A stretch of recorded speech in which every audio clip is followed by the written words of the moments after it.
Since my parents are moving in with us, his unexpected requests caught me off guard in the house we've shared. I was taken aback to be told such a thing. I hesitated but managed to request some time to pack. "Can you wait until tomorrow?" I asked. That was my response after some thought.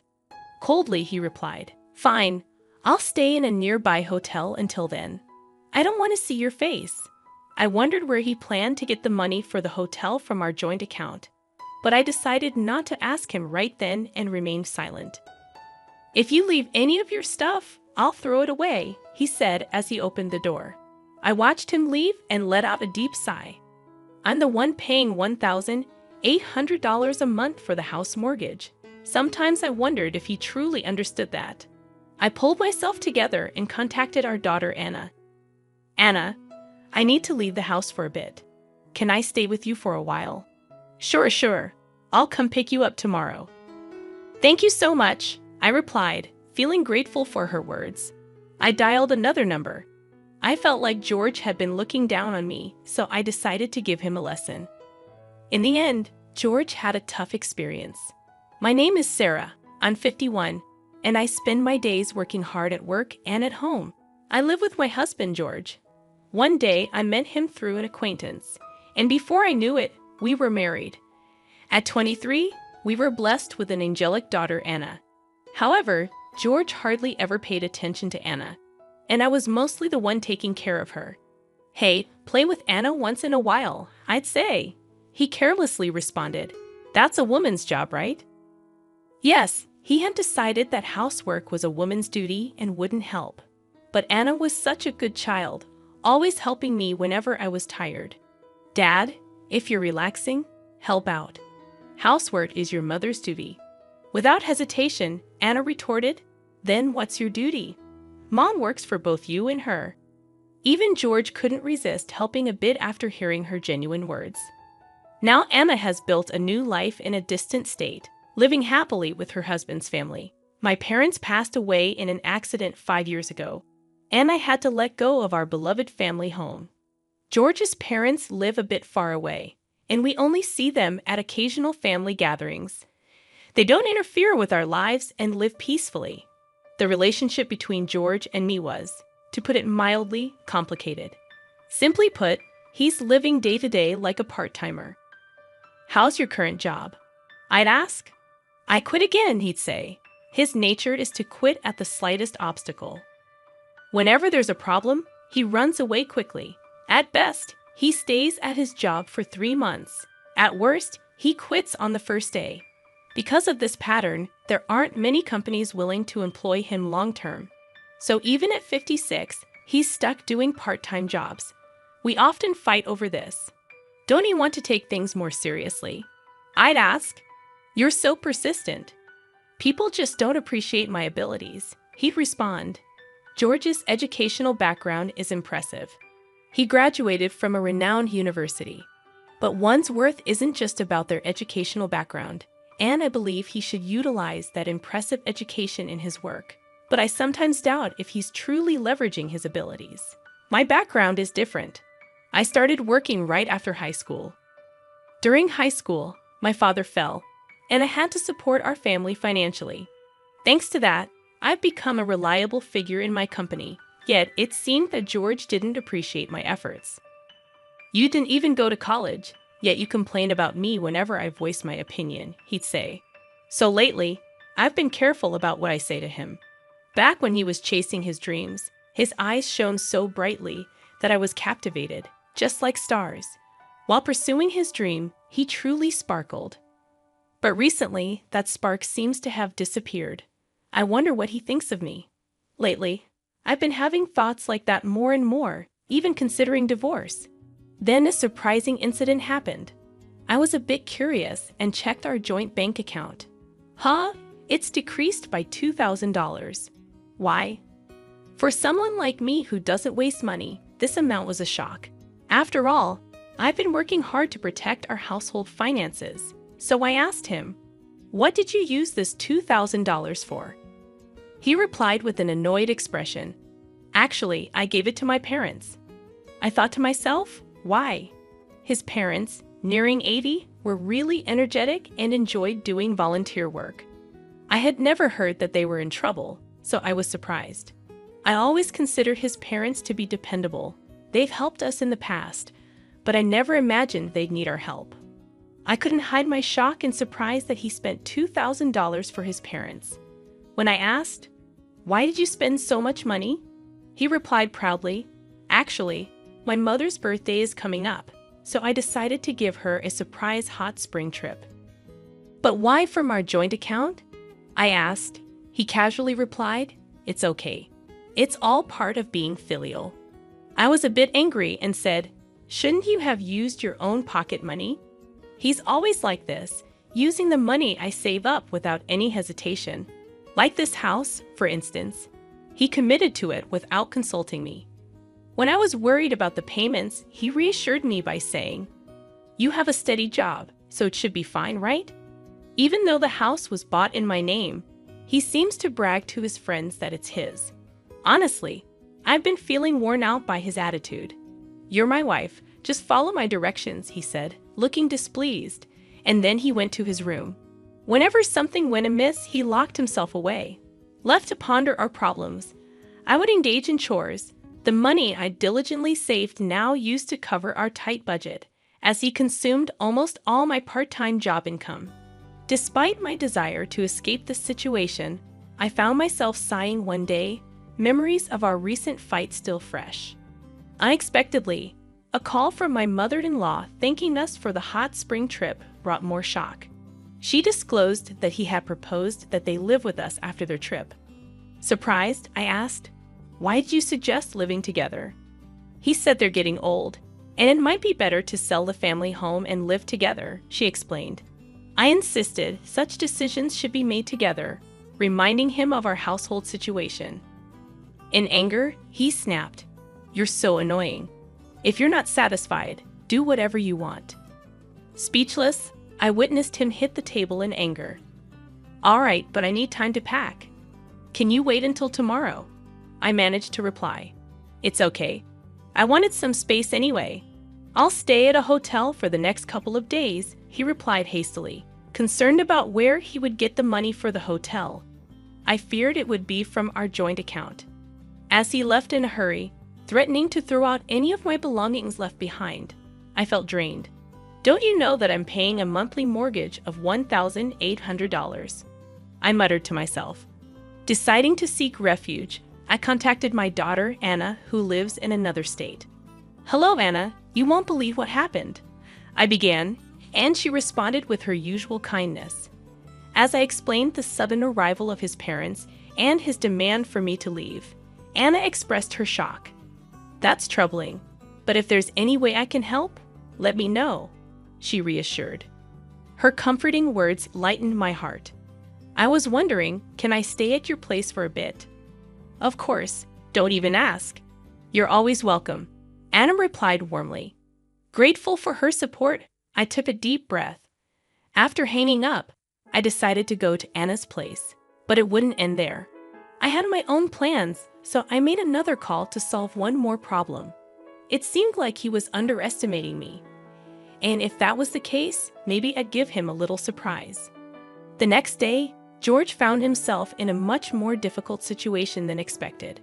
His home, once a source of stress, now felt like a true sanctuary for the soul. For the first time in a while, I had a genuinely relaxing moment. Taking a break from work, I enjoyed some me time, basking in the warmth of my daughter and her husband's family, who warmly welcomed me. The bond within the family felt incredibly special, especially after my mother-in-law's passing. Even my little granddaughter, initially wary, reached out to play with me, her voice calling me Grandma oddly comforting. In the midst of this peaceful time, my mobile rang, and looking at the notification, I thought to myself, I knew it. I answered, and George, sounding frantic, asked, "What happened?" "The house is a mess." Suppressing a chuckle, I replied, "That's because, like you said, I removed almost everything." Perplexed, he inquired, "What do you mean, almost everything?" I explained that I had contacted a friend running a waste collection service, and they helped me clean out furniture and appliances. Recyclable items went to a trusted recycling shop, and non-recyclables were properly disposed of. Reminding him that I chose and bought most of the stuff in our house, I playfully teased, "Do you recall anything you bought with your own money?" Taking time to think, George replied, "You may be right," but the situation seemed a bit extreme to him. At that moment, Anna approached me, taking my phone with a smile, saying, "Mom, let me borrow this for a bit." Switching on the speaker, she addressed George. "Dad, it's Anna. It's been a while." Her cheery confirmation puzzled George, and with a serious expression, Anna asked, "Dad, why has it come to this? Mom has always been the backbone of our home and supported us. What about you?" Her words weighed heavy, and tension filled the room. Curious about George's response, I decided to be straightforward. "Enough. Tell Sarah I'm seriously considering a divorce." "Are you serious? What do you plan to do, Mom, if it comes to that?" George's voice carried sheer astonishment. My unexpected response seemed to catch him off guard. He appeared a bit too self-centered. "I'm open to a divorce, really," I reiterated, responding to his apparent disbelief. Recalling our marital life, I remembered how I took care of our finances while he spent freely. Money-related arguments were not uncommon. "It's okay. I get it. Just make sure to transfer the house's name," he said. "Sure, the house is yours now." "All right then. I'll prepare the necessary documents." "Thanks." After ending the call, Anna returned my phone. Concern showed on her face, but her smile was kind and understanding. "Mom, are you sure about the house? You bought everything with your salary, right?" "Well, there's nothing to worry about." Actually, when I told Anna the truth about the house, she burst out laughing. I explained, "Indeed, I acquired that house with my money, but there's still a mountain of unpaid mortgages. The amount of those mortgages is many times George's monthly salary. I can't imagine him paying that every month." "I see. You're really amazing, aren't you, Mom?" Anna praised. "I've been working behind the scenes a bit too, so Dad will probably get into a fix soon." "What do you mean?" I asked. "Actually, I've become very close with Grandpa and Grandma, so I get a lot of information." Anna winked playfully, flashing a mischievous grin. Unlike me, she highly valued her relationship with her grandparents and frequently kept in touch. After Anna reached out to her grandmother, things quickly escalated. My in-laws decided to cut their trip short and came to apologize to me. "Sarah, we're truly sorry. We should have explained our situation." They gently elaborated on the recent chaos. The decision about selling their family home was true, but the reason behind it was because they were planning to move into a senior facility. They were currently waiting for a room to open up in the retirement home, and for the brief interim, they needed a place to stay, which happened to be our house. Upon hearing their wishes, George suggested they all live together with him. Although my in-laws were worried about causing me inconveniences, George told them Sarah fully agrees. In fact, she suggested it. Thus, they seemed convinced to move in. However, I never agreed to any such thing. My relationship with my in-laws was quite ordinary. I would never make such a bold proposal. So, it was all Dad's cunning idea, Anne remarked, looking exasperated. My in-laws, resembling parents apologizing for their child's mischief, seemed deeply remorseful. Afterward, they were furious at George. Their eyes brimmed with the question, "Why would you do such a thing?" They concluded by seemingly cutting ties with their son, distancing themselves from him. Later, they deeply apologized to me and left in a somber mood. Honestly, I think my in-laws are decent people. They seemed financially stable, having aided in George's expensive university fees. "Hey, you think Grandma and Grandpa's parenting style is a bit too liberal?" Anna asked me curiously. "Why do you think that way?" I responded. "Well, they could see Dad not working, but they didn't say anything. Plus, he seems to have inherited their personality." True, George always appeared quite indifferent towards me. My in-laws seemed absorbed in their volunteer work and hobbies, drawing a line between them and our family. However, maybe that's not unusual. I was always worried about you, Anna, and occasionally called you. Perhaps my in-laws' leniency influenced George's selfish behavior, but George is an adult. He shouldn't let little things upset him and should act responsibly. It had only been a month since our divorce when my phone rang again. I noticed George's name, someone I considered part of my past, with a slight frown. I answered, "What now?" "We have nothing left between us." "Listen, it's about the house mortgage." Panic and confusion filled his voice. Apparently, he had received the next mortgage statement. I had diligently paid $1,800 every month, but he might have been unaware of the amount. "It says $1,800 a month. Unbelievable." "Yes, I've been paying it properly. You graduated from a good school, right? You can manage that, can't you?" I could understand his shock. George's income was just over $1,200 a month, and given his spending habits, he barely saved anything. Although most items in the house were gone, he managed with things he received from his parents. However, he wasn't good at housekeeping and ended up spending money on eating out and laundromats. For him, a mortgage surpassing his income would be tough. Are you surprised that I, a high school graduate, can pay $1,800? Well, kind of. You see, even as a high school graduate, I worked hard steadily, getting promotions. I realized the importance of perseverance. That's impressive, but it might be tough for me. It was your choice to be in this situation. Stop blaming others and take responsibility. When we divorced, we had clearly discussed the mortgage and other details. It was a given that George would pay for it if he continued to live in that house. By the way, his parents seemed to have moved to a senior facility. When George reached out for help, they firmly told him, "You're an adult. Take care of your own affairs." "Sarah, won't you reconsider? Let's start anew." "Wait, you're kidding, right? We can't be together anymore." "Then how am I supposed to pay off the mortgage?" "That's for you to figure out. When we were together, I paid for it, didn't I?" Hearing his frustrated voice, I thought to myself, do your best. His future decisions and actions were up to him. I changed my settings so that I wouldn't receive any more calls from him. I had just started on a new path, so being pulled back into the past was truly bothersome. "Hey, did you get any call from Dad?" Actually, yes. Despite never truly apologizing, he asked if we could get back together. I could see through his words, though.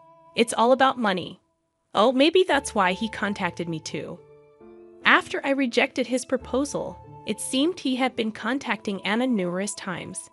Despite always being weak in front of Anna, him persistently trying to contact her might mean he was genuinely struggling. I told him that this is the result of his actions. Exactly. Also, now that you finally have the peace you deserve, Mom, I told him sternly not to cause any more trouble. Thank you so much, Anna. I'm so happy to see my daughter grow into such a considerate and wonderful woman. I felt proud of her. Hey, Mom. I've been wondering, do you know what Dad was spending his money on? Why do you ask? Didn't he frequently spend money on gambling? At that, I couldn't help but chuckle. George's income wasn't that great, to be honest. Now that I think about it, maybe he was sometimes grumpy because he lost money due to gambling. That's true. On the days he actually won, he would sometimes buy special treats. His personality was perhaps a bit simple, but I wonder why I even married him. I chuckled at the naivety of my past self. When my friend introduced me to him, he seemed to sparkle. But Anna is smart. She learned from my experiences and chose someone opposite of George, someone truly kind. Anna's husband is family-oriented, spends weekends with her and their daughter actively, and has a high position at his job, ensuring a stable life. He loves playing with his daughter during his free time and occasionally checks up on me. You really chose a good man. Do you think so, Mom? Thank you. As she spoke with a beaming smile, she looked genuinely happy. From now on, it's time for you to enjoy your life more. I'm getting older, though. I'm not sure where to start. Age is just a number, Mom. You can still find a lot of happiness ahead of you. Hearing Anna's words warmed my heart. I suddenly hoped for someone understanding, like Anna's father-in-law, to be my next partner in life. Just then, I heard my granddaughter calling out to play. "Grandma, come play with me." "Oh, have you been waiting to play with me? Let's play together." Surrounded by Anna's joyful family, I too was smiling. I'm glad that Anna is blessed with such a wonderful family. Changing the topic, Anna said, "It seems George faced financial difficulties and had to sell a house. He used the money to pay off some debts, but moved to a cramped apartment. He struggled to find a stable job, and his debts only grew. Eventually, he couldn't even pay rent and ended up living on the streets. One day, I heard shocking news that he was taken away by a shady group. His path was indeed a result of his own choices. George's parents felt deeply remorseful. They didn't want to burden me anymore. They sold their house and used their savings to pay for a facility. They also ensured their inheritance would go to me. I don't need this much money, I told them, but they insisted it was their apology. In the midst of all this, with a bit of financial freedom, I considered moving out of Anna's home. But, Mom, you can stay here. I certainly don't want to bother you and your family, Anna. Actually, my husband and I were talking about living together with you." "Really? It seems you've always cared for me." After discussing it with her husband and father-in-law, they planned to invite me to live with them. And then I received the invitation at just the right time. So, Mom, don't be too concerned. Just have fun playing with the kids, okay? Thank you, Anna. My granddaughter had taken a real liking to me due to Anna's husband's background of being raised in a single-parent household with his father. He warmly welcomed me into their home, and his father-in-law also expressed his wish for me to live happily. With that kind gesture, I decided to move in with them. Previously, money was tight, so I had to work. But now, with the help of Anna, her husband, and her father-in-law, things have become much easier. And here's some exciting news. Anna is expecting her second child. In the meantime, I've been helping around the house, playing with my granddaughter, and spending my time that way. Anna's father-in-law also helps with household chores just like me, so we have a fun time together doing things around the house. Whenever I do something, the family always says thank you, and that makes me very happy. Unlike my previous husband, this family openly expresses their gratitude each time. I truly feel fortunate. When asked how I get along with my father-in-law, I replied with a smile, "I want to spend my life with him forever." "That's good. It feels like a new family," Anna said gently, rubbing her belly. With Anna in my life, everything has become much brighter. Meeting her might be the only thing I'm thankful for regarding George.